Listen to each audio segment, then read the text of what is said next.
Yan. Meron akong nakitang ibon. Hinuli ko. Ayan. Siya, ano yan? Tamsi. Anong tawag sa inyo ito mga idol? Iyan, nakita ko. Ano siya na tamsi? Nakita ko to doon. Hinuli ko.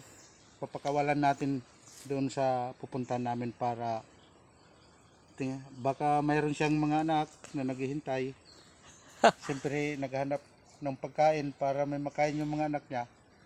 Papakawalan natin to doon. Pakita ko sa inyo na papakawalan namin to.